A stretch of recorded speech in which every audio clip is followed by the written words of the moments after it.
Polda Metro Jaya telah menetapkan 8 orang tersangka.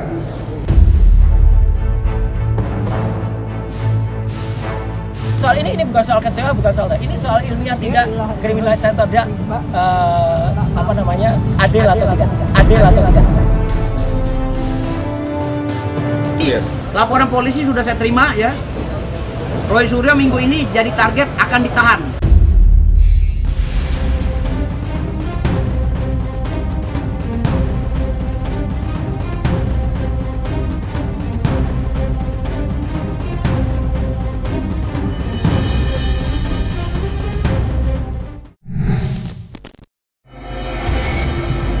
Pakar telematika Roy Suryo buka suara atas penetapan dirinya menjadi tersangka dalam kasus tudingan ijazah palsu mantan Presiden Joko Widodo alias Jokowi.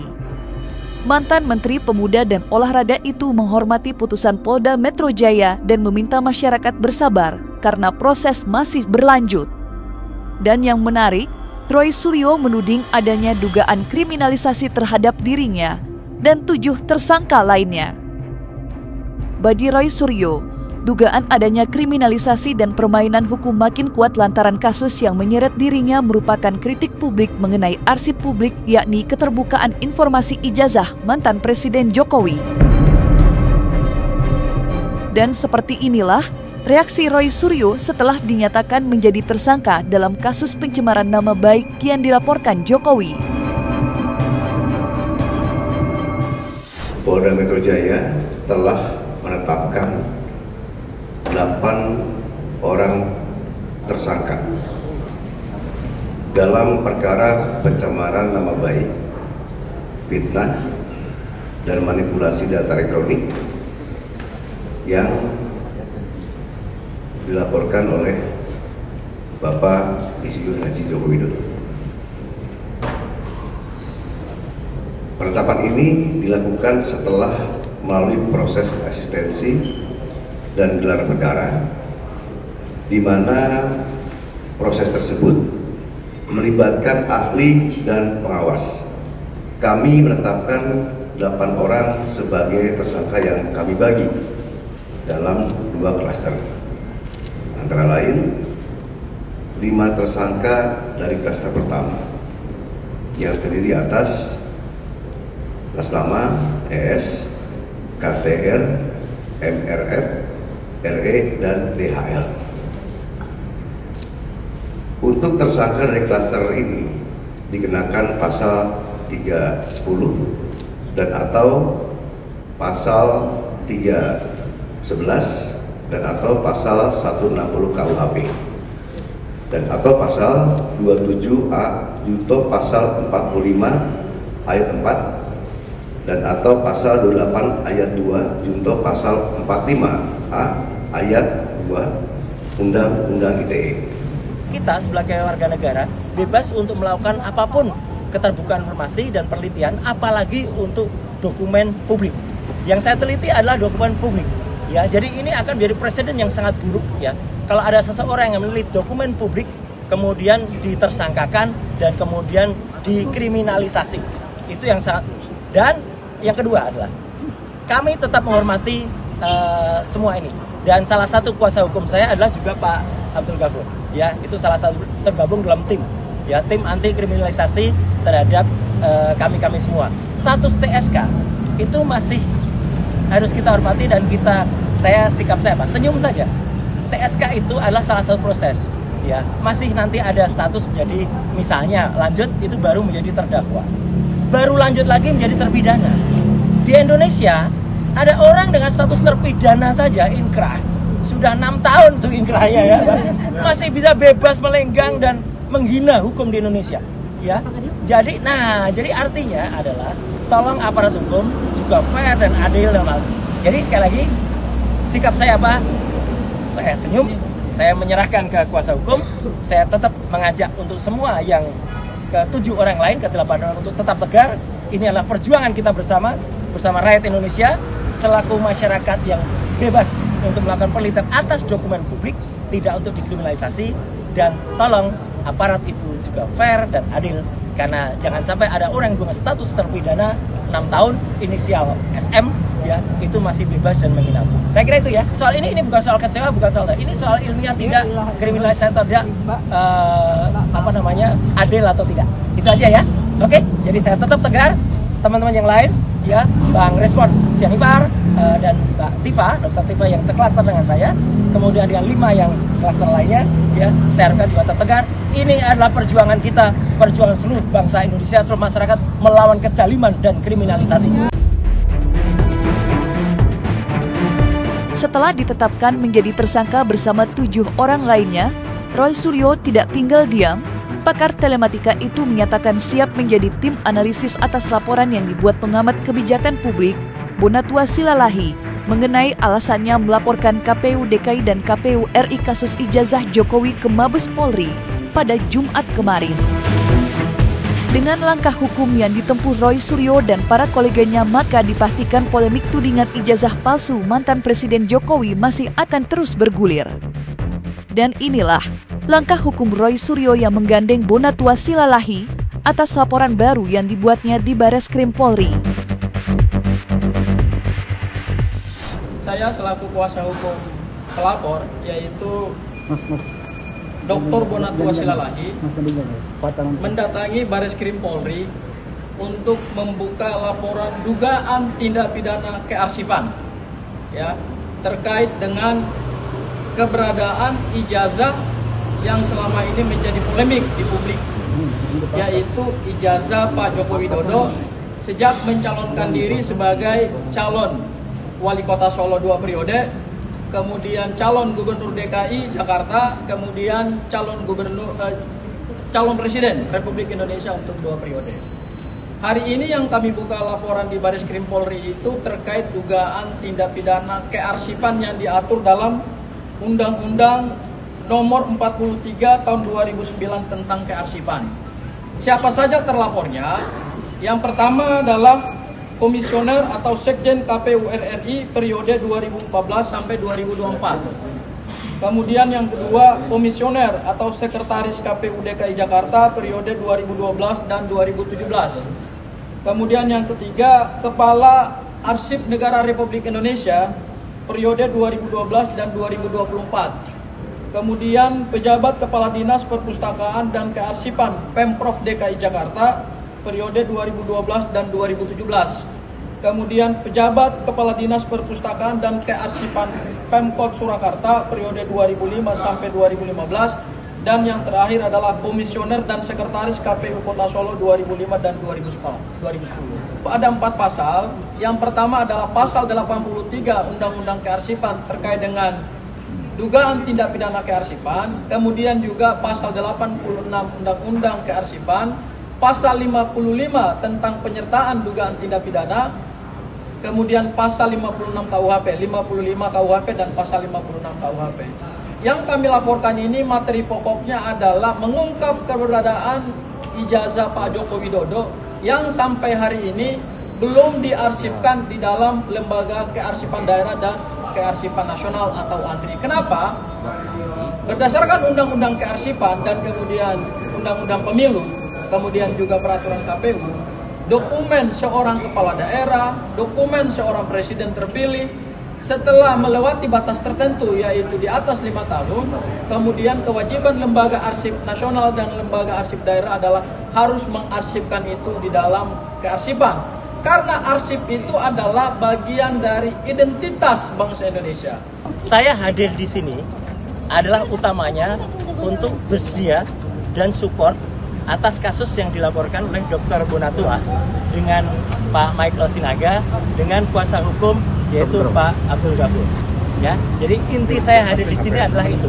Kenapa saya menemui teman-teman di luar? Ya untuk sebaiknya supaya tidak mengganggu. Jadi tadi laporan atau informasi yang sudah disampaikan oleh Dr. Bonatua, juga ada Pak Janes, ada juga Mas Mike, dan tentu kisi-kisi hukumnya oleh Pak Abdul Ghafur adalah sesuai dengan itu, dan itu adalah hal yang sangat bagus untuk diinformasikan. Tugas saya nantinya adalah, saya karena selaku ahli yang ditunjuk untuk juga dalam kasus ijazah yang kemudian digugat ke beberapa pihak, ya oleh Pak Dr. Purnatua selaku prinsipal ya Komisi Informasi dan pihak-pihak lain, yaitu saya akan memberikan analisis nantinya tentang apa yang terjadi dan utamanya adalah dengan Undang-Undang Keterbukaan Informasi Publik Nomor 14 Tahun 2008 dan Undang-Undang Kearsipan. Sementara itu, kabar Roy Suryo dalam waktu dekat akan dilakukan penahanan oleh Polda Metro Jaya datang dari relawan Jokowi, Firdaus Oiwobo. Bersama koleganya, Firdaus mengungkap jika Roy Suryo harus dilakukan penahanan lantaran membahayakan integritas bangsa dan mengancam keharmonisan masyarakat melalui narasinya. Ucapan Firdaus tidak main-main. Selama terlibat perseteruan panas dengan Roy Suryo, ia mengaku mengalami berbagai kejadian tak menyenangkan yang berupa ancaman. Lantas, ancaman apa saja yang dialami Firdaus selama terlibat perseteruan sengit dengan Roy Suryo? Setelah kami berjuang selama ini ya, dari awal Roy Suryo, Rismon CS menghina Pak Jokowi, menghina Mas Gibran, lalu menyasar ke Pak Prabowo. Saya itu sudah beberapa kali membuat YouTube bantahan-bantahan, bahkan dengan kalimat-kalimat yang sebenarnya nggak pantas diucapkan oleh saya. Sebagai kaum akademisi, hanya saja saya mengimbangi mereka, gitu. Saya mengimbangi mereka karena mereka udah keterlaluan banget. Keterlaluan. Jadi jumlahnya sedikit nih orang, jumlahnya sedikit nggak seberapa orang, dan orangnya itu aja nggak lebih dari 100. Tetapi ini bisa memprovokasi dan mendoktrin atau membrainwash ya, bisa membrainwash masyarakat Indonesia sehingga masyarakat Indonesia tergiring kepada mekanisme disintegrasi, perpecahan bangsa. Kalau ini kita tidak berani suarakan, ini bahaya. Saya selama hampir beberapa bulan ini menyuarakan peperangan alibi atau peperangan opini bersama tim saya ya untuk melawan opininya Roy Suryo CS. Ini bukan sembarangan. Dimulai dari masalah pagar laut, mereka gugat Pak Jokowi, lalu mereka keluar dari persidangan menunjuk saya. Dia bilang, Firdaus, suatu saat kamu akan bermasalah di KAI, Kongres Advokat Indonesia, tunggu saja. Loh, kenapa masalah dengan saya? Saya nggak ada masalah dengan KAI, saya baik-baik aja, tunggu aja, kamu akan dipermasalahkan di KAI karena kamu telah membela komunis, kata dia. Loh, berarti ini saya ceritakan ada rentetan cerita sampai jatuhnya ke pembekuan saya. Lalu saya diancam, diteror, ban mobil saya digembesin, ada 4-5 kali ban mobil saya dihantam, lalu ada beberapa kali mobil saya dibaret, bahkan kaca spionnya dipecahin. Saya udah berapa kali selama saya terus melawan opini mereka. Ini gerakan-gerakan mereka ini gerakan separatis. Kalau kita diamin, ini akan berkembang menjadi pemberontakan di bangsa ini. Makanya dari beberapa orang yang menyuarakan suara seperti saya ini, ada beberapa orang yang mundur karena diancam, nggak tahan. Saya diancam, berapa kali saya diancam. Bahkan pada saat kerusuhan di DPR, rumah saya mau dibakar. Target salah satunya setelah Uya Kuya dan si Roni, rumah saya udah diancam, saya udah di WA. Rumah kamu target selanjutnya. Sampai saya sama istri saya mau fungsikan. Tapi saya bilang udah, kita mati bersama di rumah kalau memang mereka datang. Jadi ini nggak main-main loh. Urusan dengan Roy Suryo ini bukan saya saksi kunci, saya salah satu saksi kunci. Bagaimana perjalanan saling bantah-membantah opini, tetapi di belakang itu kita diserang, diancam. Ada beberapa orang, rekan-rekan saya yang berlawanan pendapat dengan Roy Suryo CS, itu sudah diancam, nggak ada yang berani bersuara lagi. Semua nggak ada yang berani bersuara. Tinggal saya dengan Andi Rizwan ya, Andi Raswan. Itu aja, tinggal kita berdua aja. Jadi kalau kita nggak bersuara ini, selesai. Saya alhamdulillah bersyukur ya, mengucapkan terima kasih kepada Bapak Kapolri, Pak Listio Sigit Prabowo. Walaupun saya kemarin sempat ngomel-ngomel sama beliau, minta diganti karena beliau lamban menangani kasus Roy Suryo ya. Pak Listio, saya minta maaf Pak Listio Sigit Prabowo. Saya ngomel-ngomel karena buat kepentingan bangsa. Dan hari ini saya berterima kasih sama Bapak. Dan jujur ya, jujur ya, Kapolri yang sukses mengamankan Indonesia ini hanya Kapolri Pak Listio Sigit Prabowo. Bahayanya melawan Roy Suryo, sampai-sampai orang ngirim ucapan selamat aja kepada Polda hanya saya sendiri, karangan bunga. Yang lainnya nggak ada yang berani, takut ditandain karena ancaman mereka itu bahaya melalui akun fake. Saya udah cek semuanya akun fake. Yang mendukung Roy Suryo itu semua pakai sistem digital. Tim IT saya udah cek. Jadi alhamdulillahnya setelah saya tadi konferensi pers pagi-pagi ya, siang-siang setelah mengetahui Roy Suryo itu jadi tersangka. Alhamdulillah setelah saya live tadi atau saya masukkan video-video saya di TikTok dan ini, itu semua akun-akun real yang keluar mengucapkan bersyukur. Alhamdulillah Roy Suryo jadi tersangka dan kawan-kawan. Laporan polisi sudah saya terima ya. Roy Suryo minggu ini jadi target akan ditahan ya. Ini laporan polisinya. Ini Roy Suryo sudah dapat panggilan dari Polda Metro Jaya ya. Nih panggilan untuk Roy Suryo. Panggilan untuk Roy Suryo dari Polda Metro Jaya.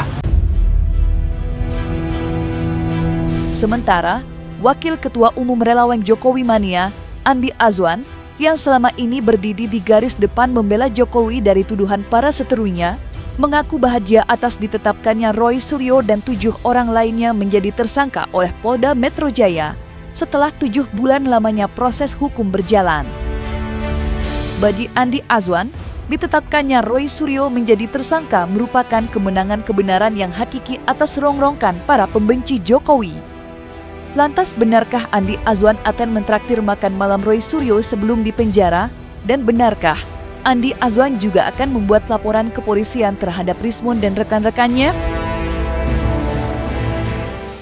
Mungkin teman-teman juga tahu ya, sebelum ada ini, ada fitnah buat saya ya, Andi Azwan dan TPPU itu. Ya. Jadi besok pun saya akan melaporkan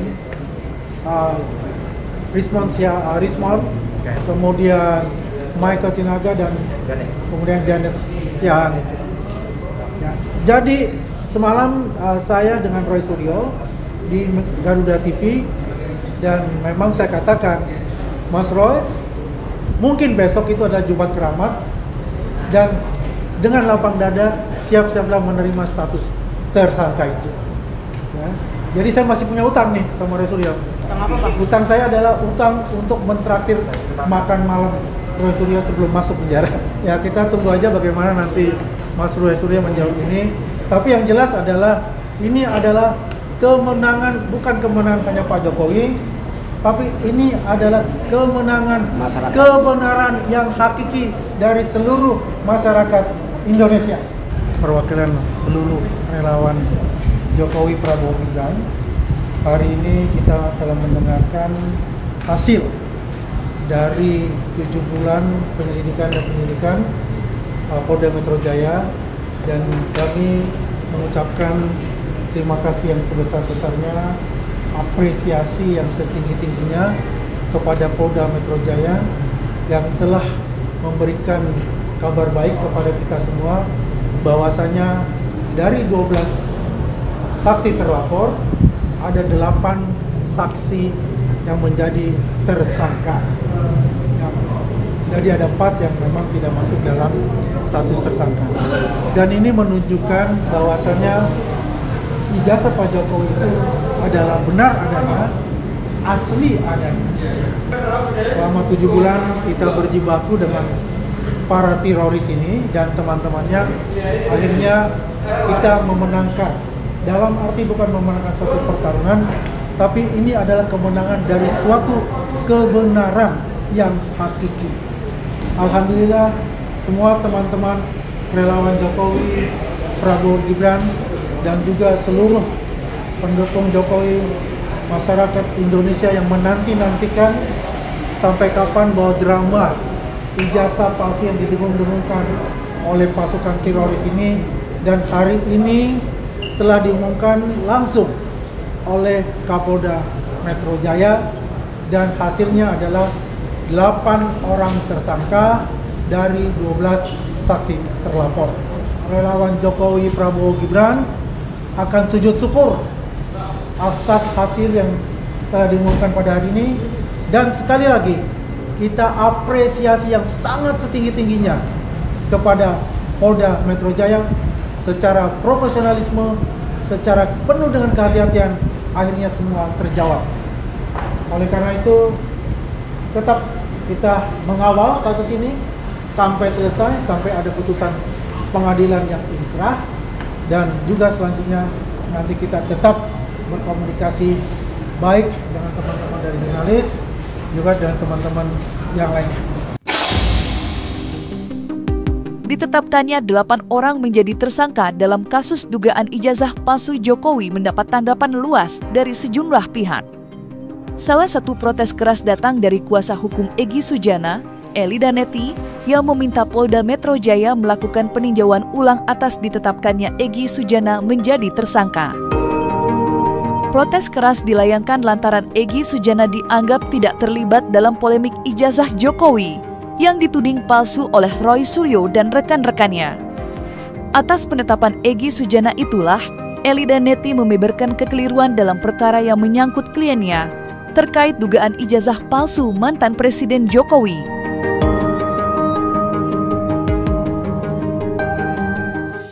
Nah, hari ini ada berita yang luar biasa bahwa melibatkan nama Egy Sujana, tersangka 8 orang. Sekali lagi saya minta kepada pihak Kapolri, tolong memilah-milah perkara. Jangan disapu rata aja semua. Jangan atas instruksi dan kekuasaan melakukan hal yang dalam persoalan hukumnya diabaikan. Saya minta tinjau ulang kembali tentang tersangkanya Egy Sujana. Apa yang menjadi kolerasi Egy Sujana ditersangkakan? Dalam hal ini, Egy Sujana tidak masuk pada masalah-masalah ijazah S1 yang dilakukan oleh tim dan beberapa hal yang lain. Nah, kenapa Bang Egy Sujana tahun 2022 telah menggugat ijazah SMA yang sudah inkrah berkekuatan hukum yang tetap, menyatakan bahwa ijazah SMA Pak Jokowi tidak bisa diperlihatkan, tidak ada berarti. Namun, apakah boleh dengan tidak adanya ijazah dianggap itu pencemaran nama baik? Inilah waktu itu Pak Jokowi masih berkuasa. Jelas orang yang menyatakan ijazah Pak Jokowi itu adalah Bambang Tri dan Pak Gus Nur yang memberi sumpah disumpah bahwa benar nggak ijazah Pak Jokowi ini tidak ada ijazah SMA ya. Kalau memang benar, tolong kau bersumpah. Makanya orang yang menyumpah itu selaku Ustadz Pak Gus Nur juga ditahan. Dalam hal apa Bang Egy dinyatakan mempermalukan atau pencemaran nama baiknya? Kita harus pegang dulu, ya. Bang Egy mempertanyakan, menyidang inkrah berkekuatan hukum yang tetap tentang ijazah SMA. Dan yang dipertanyakan ke Bang Egy atas status hukum kliennya tentang bukti ijazah SMA itu tidak dapat diperlihatkan dan dinyatakan oleh beberapa saksi bahwa ijazah itu tidak ada. Tapi kok masih ditahan? Itulah isi dari persoalan yang dipertanyakan Bang Egy kepada Bareskrim. Ijazah S1 Bang Egy nggak ikut-ikut. Bagi kita, dengan tidak adanya ijazah SMA, berarti ijazah S1 itu kok ada gitu. Nah, penelusuran dengan keahlian Roy Suryo, Tifa dan Rismon tentang S1 itu kita nggak ikutan karena kita juga nggak ahli dalam bidang itu. Kita ini adalah penegak hukum yang diberi kuasa oleh klien kita, makanya Bang Egy nggak ikut-ikut.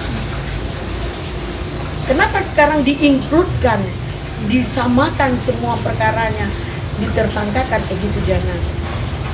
Maksudnya apa, Pak Polri, Pak Polisi? Maksud perkara ini seperti apa?